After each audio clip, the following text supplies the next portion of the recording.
The First Maroon War. The slave rebellion that made the British surrender. Let break it down. Step 1. Who were the Maroons?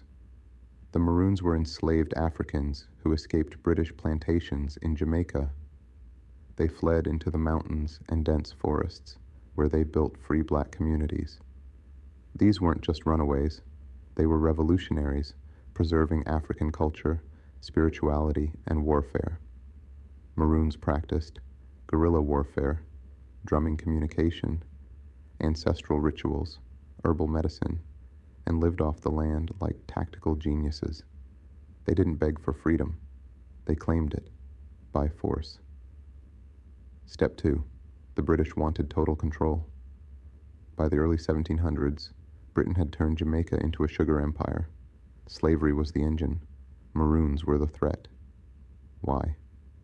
Because every time a Maroon escaped, they encouraged others to rebel, raided plantations, sabotaged slave camps, and reminded the British that black freedom was always one machete away. So in 1728, the British launched a full-scale war to crush the Maroons.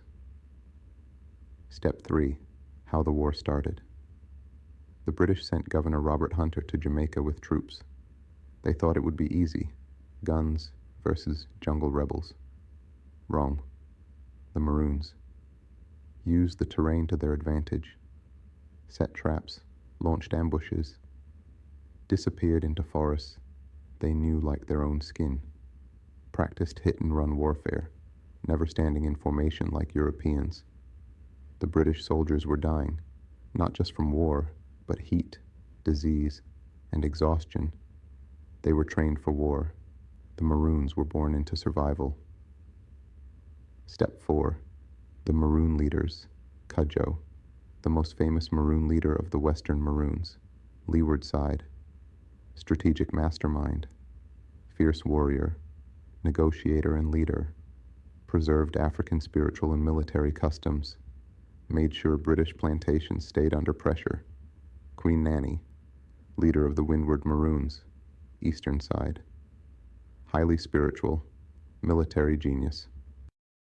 Practiced Obeah, African spiritual warfare, led with intuition, ancestral knowledge, and unmatched courage. She's now a national hero of Jamaica and feared by British generals. The British couldn't beat them militarily. They were losing money, soldiers, and control. Step 5. The British surrender, 1739. After 11 years of guerrilla warfare, Britain gave up.